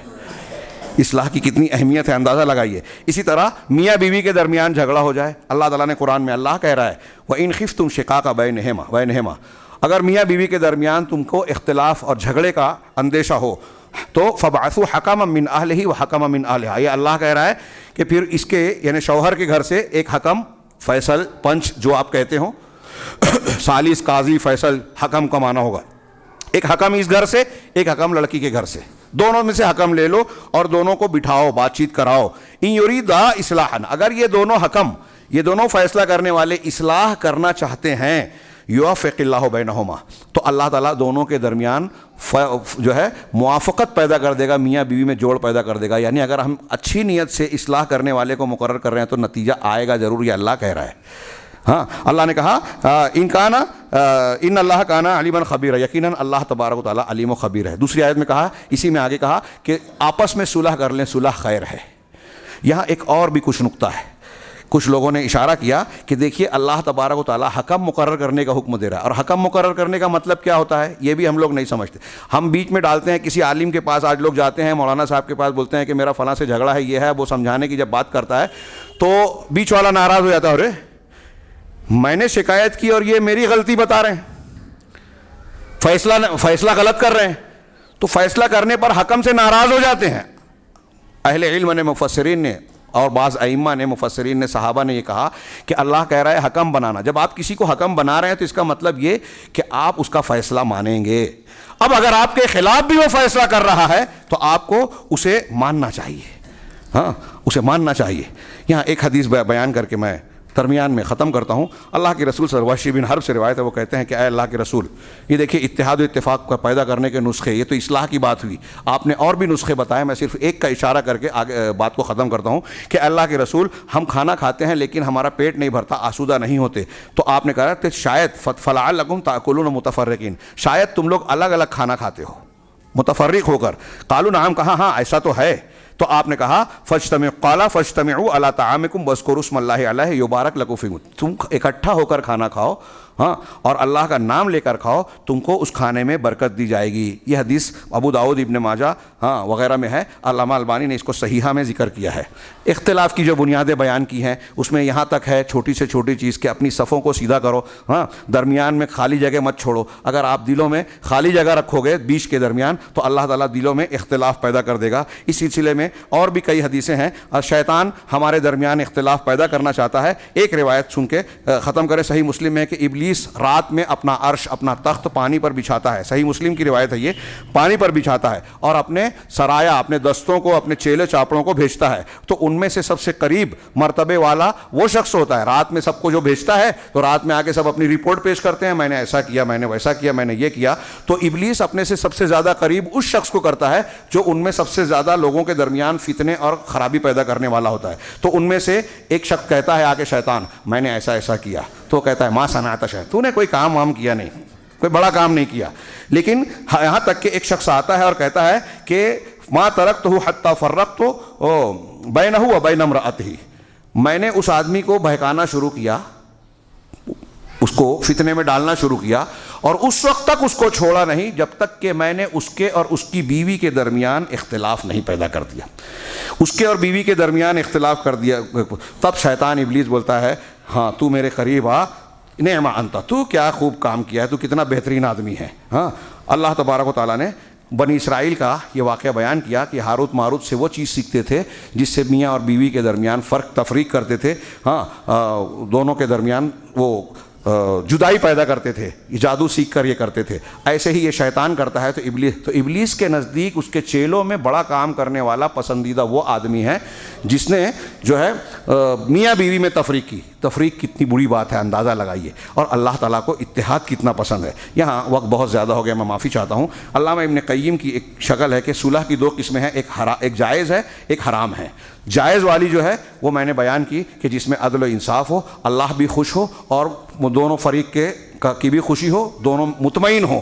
اور پھر اس کے علاوہ 5 شکلیں انہوں نے جائز صلح کی 5 شکلیں بتائی ہیں، جس میں 2 مسلک کے لوگوں کا جھگڑا، 2 قرض کے یا آپس کے معاملے کا، ایک ہی قبیلے کے لوگوں کا جھگڑا، ایک انسان اور دوسرے کا جھگڑا، میاں بیوی کا جھگڑا، اس طریقے سے الگ الگ بتایا. اور ہر معاملے میں بتایا علامہ ابن قیم نے کہ قرآن اور حدیث نے یہ حکم دیا ہے مسلمانوں کو، یہ سماج کی اجتماعی ضرورت ہے کہ ہم عدل و انصاف کے ساتھ اپنے جھگڑوں کے خاتمے کی کوشش کریں. میں تو کہتا ہوں جماعتوں میں ایک کمیٹی ایسی بنانی چاہیے، بڑے لوگوں کی، با اثر لوگوں کی، چاہے ضرورت کے تحت بدل دیا جائے کہ اگر کوئی صاحب معاملہ ہو تو وہ کمیٹی میں نہ رہے، دوسرا رہے. کہ اگر ہمارے گھر میں، گاؤں میں کوئی جھگڑا ہے، کوئی اختلاف ہے، سیاسی اعتبار سے آج ہندوستان میں مسلمانوں کی کیا حالت ہے. ہاں انتخاب الیکشن ہوتے ہیں، مسلمانوں کے خلاف چال چلی جاتی ہے، ہمارے ووٹ بڑھ جاتے ہیں اور ہم بعد میں چیختے چلاتے ایک دوسرے کو الزام دیتے رہ جاتے ہیں. مسلم اکثریتی علاقوں میں وہ نمائندہ آ جاتا ہے جو مسلمانوں کا دشمن ہوتا ہے. دیوبند شہر، مالیگاؤں شہر، فلاں شہر، سب کے قصے دیکھیے، یہ ہمارے اختلاف کا نتیجہ ہوتا ہے. تو ایک کمیٹی بنائی جائے.